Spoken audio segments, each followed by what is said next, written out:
Heart की बीमारी आजकल लोग ध्यान नहीं रखते, जंक फूड खाते हैं, पिज़्ज़ा चीज़ मोज़रेला खाते हैं जो कि बहुत नुकसानदायक है सेहत वास्ते। तो अज वर्ल्ड हार्ट डे है। इस खास मौके पर मेरे गलबात करनी डॉक्टर आर के जसवाल जी मौजूद ने जो कि कार्डियोलॉजिस्ट ने, उन्होंने खास गलबात करते हैं तो उन्होंने विचार जानते हैं। तो बहुत बहुत स्वागत है। Thank you very much. तो डॉक्टर जिदा अज वर्ल्ड हार्ट डे है, यूथ में अजकल यूथ का लाइफ स्टाइल विगड़ता जा रहा है, ना टाइम पर खाते हैं ना टाइम पर सोते हैं, फिटनेस करने के बावजूद भी जी दूसरी चीज़ा ने खाते हैं, ये बारे की कहना चाहोगे? बिल्कुल, हार्ट डिजीज़ जी है वो इसी करके वध रही है और यंग लोगों में आ रही है, यंगस्टर्स विच, बिकॉज एक डिजीज़ एक अनहेल्दी लाइफ स्टाइल की डिजीज़ है और अपने डे टू डे लाइफ में जो असी अनहेल्दी प्रैक्टिस करते हैं वो करके सानू हार्ट डिजीज़ होंदी है। इंपॉर्टेंट जो है वो सैर ना करना, फिजिकल एक्टिविटी का नहीं होना, आधा किलोमीटर भी जाना तो वो लिए कार कढ़ना, वो रीज़न एक मेजर है। जिमें असी देखिए लेक ते या किते भी असी सैर करन जाने नॉर्मली लगभग 20 तो 22% पॉपूलेशन इंडिया की 18 साल तो नीचे है, लेकिन इस एज ग्रुप का तुहानू एक भी बच्चा जिहड़ा सैर करता नहीं मिलेगा। तो शुरुआती सालों में असी एक्सरसाइज तो बिल्कुल भी ध्यान नहीं देंगे, जो असी बीमार हो जाते तद असी कहने सानू समझ आता है कि रेगूलर एक्सरसाइज करना कितना इंपॉर्टेंट है। तो actually right from birth if we have to prevent heart disease तो सानू पैदा होंदे जी इसकी परवाह करनी है, एक्सरसाइज करनी है। और फास्ट फूड और जंक फूड तो एक मेजर रीज़न है जिदे करके कि हौली हौली साडे लोगों को यंग एज में ही हार्ट अटैक साडे कंट्री च लोगों को हो रहा है। क्योंकि कार्डियोलॉजिस्ट की वर्ड में मन्निया जाए तो असी ये कहने कि फास्ट फूड किल्स फास्ट, जिन्ना तुसीं ज़्यादा फास्ट फूड लोगे उन्ना छेती वो तुहानू नुकसान करेगा, हार्ट अटैक करेगा, जानलेवा होएगा।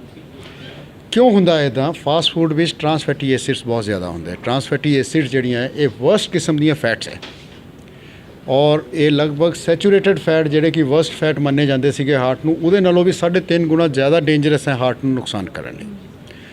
दूसरा फास्ट फूड जिहड़ा है उहदा नुकसान ये है कि ये सॉल्ट का इनटेक बहुत ज़्यादा है, जिहदे करके कि हौली हौली उन्होंने ब्लड प्रैशर होंदा है और ब्लड प्रैशर हौली हौली 5 ऑर्गेन्स नूं, brain, internal part of I, heart, kidney और पेरिफेरल वैसल 5 नूं नुकसान करता है। तीसरा की है कि सॉल्ट ज़्यादा होने करके ये थर्स्ट नूं इंड्यूस करता है फास्ट फूड, राइट। सो ये लोग नॉर्मली कोल्ड ड्रिंक लेंदे है या ईवन पार्ट ऑफ पैकेज भी होंदा है कि चीज़ा नाल पिज़्ज़ा नाल या एक बर्गर नाल कोल्ड ड्रिंक फ्री या एक कोल्ड ड्रिंक तुसी लो तो रीफिल फ्री है।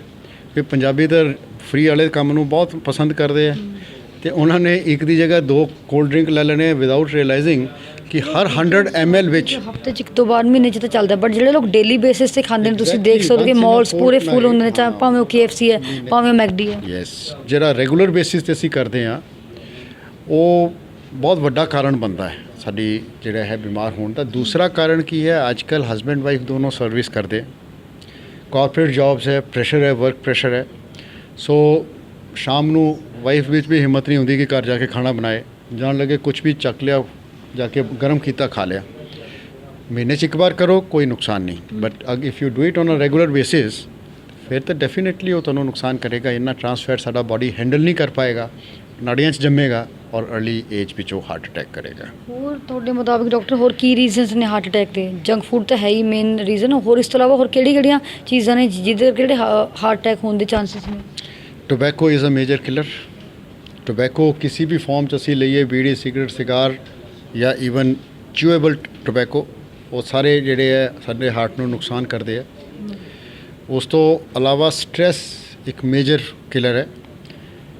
एक न्यू प्रोफाइल है जिहदे हिसाब नाल 25 साल अगर तुहानू जॉब रिलेटेड स्ट्रैस रहिंदा हो, जॉब रिलेटेड स्ट्रैस की है? परफॉर्मेंस स्ट्रैस, टारगेट मीट करना, जॉब इनसिक्योरिटी और वर्किंग ओवर टाइम। ये 3 जॉब रिलेटेड स्ट्रैसिस जिहड़े है अगर वो तुहाडे है तो तुहाडा रिस्क हार्ट अटैक का ओवर 25 ईयर्स उन्ना ही हो जाता जिन्ना कि एक स्मोकर का है जिहड़ा कि टोटली सीडेंटरी है। So this is equal to 2 major risk factors for heart disease. So उन्होंने अपने तरीके नाल स्ट्रैस नूं मैनेज करना, नॉर्मली 4 तरीके मन्ने जाते जिहदे नाल किसी स्ट्रैस नूं मैनेज करते हैं। जिहड़ा बंदा रेगूलर एक्सरसाइज करता है उहदे बॉडी और ब्रेन विच एंडोरफिन रिलीज़ होंगे जिहड़े कि स्ट्रैस बस्टर है। योगा, ਮੈਡੀਟੇਸ਼ਨ, ਲਾਫਟਰ ਔਰ ਸ਼ੇਅਰ ਕਰਨਾ ਫੀਲਿੰਗਸ। ਜਦੋਂ ਤੁਸੀਂ ਤੁਹਾਡਾ ਮਨ ਭਰਿਆ ਕਿਸੇ ਨਾਲ ਡਿਸਕਸ ਕਰ ਲਓ, ਉਹਦੇ ਨਾਲ ਵੀ ਬੰਦਾ ਡੀਸਟ੍ਰੈਸ ਹੁੰਦਾ ਹੈ। ਤੇ ਸਾਰੇ ਮੈਥਡ ਇਸਤੇਮਾਲ ਕਰਕੇ ਪ੍ਰੋਪਰ ਟਾਈਮ ਮੈਨੇਜਮੈਂਟ ਕਰਕੇ। ਤੇ ਤੁਸੀਂ ਅੱਜ ਦੇ ਯੂਥ ਨੂੰ ਕੀ ਕਹਿਣਾ ਚਾਹੋਗੇ, ਮਤਲਬ ਹਾਰਟ ਨੂੰ ਹੈਲਦੀ ਰੱਖਣ ਲਈ ਉਹ ਕਿਸ ਪ੍ਰਕਾਰ ਦੀ ਜਿਹੜੀ ਡਾਈਟ ਉਸ ਲਵੇ? As simple as possible trans fatty acids ਬਿਲਕੁਲ ਅਵੋਇਡ ਕਰਨੀ ਹੈ। ਲੋ carbohydrate diet, low fat diet. Overall ਜਿੰਨਾ ਅਸੀਂ ਖਾਂਦੇ ਉਸ ਤੋਂ 1/4 ਹਿੱਸਾ ਸਾਡੇ ਸਰੀਰ ਨੂੰ ਚਲਾਉਣ ਲਈ ਕਾਫੀ ਹੁੰਦੇ ਆ। ਜੋ ਅਸੀਂ ਐਕਸਟਰਾ ਲੈਂਦੇ ਹਾਂ ਉਹਦੇ ਨਾਲ ਅਸੀਂ ਹਸਪਤਾਲ ਚਲਾ ਰਹੇ ਹਾਂ। So controlled diet, discipline diet, regular fruits and vegetables ਤੁਹਾਡੀ ਡਾਈਟ ਦਾ ਹਿੱਸਾ ਹੋਣਾ ਚਾਹੀਦਾ, ਬੈਲੈਂਸਡ ਡਾਈਟ ਦਾ ਹਿੱਸਾ। Regular stress management, regular exercise and meditation, prayer, yoga. ਇਹਨਾਂ ਨੂੰ ਚਾਹੇ ਥੋੜ੍ਹੀ ਦੇਰ ਕਰੋ। Even prayer has relaxing effect on the mind.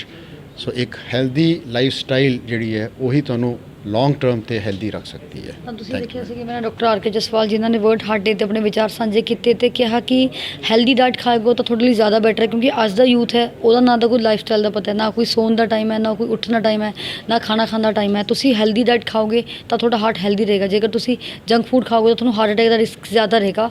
ਤੁਸੀਂ ਵੀ ਇਸ ਬਾਰੇ ਬੜੇ ਵਿਚਾਰ ਸਾਂਝੇ ਕਰ ਸਕਦੇ ਹੋ ਕਿ ਅੱਜ ਦਾ ਯੂਥ ਹੈ ਉਹ ਜੰਕ ਫੂਡ ਵੱਲ ਕਿਉਂ ਭੱਜਦਾ ਜਾ ਰਿਹਾ। ਬਣੇ ਰਹੋ ਤੇਜ਼ ਪੰਜਾਬ ਨਿਊਜ਼ ਨਾਲ।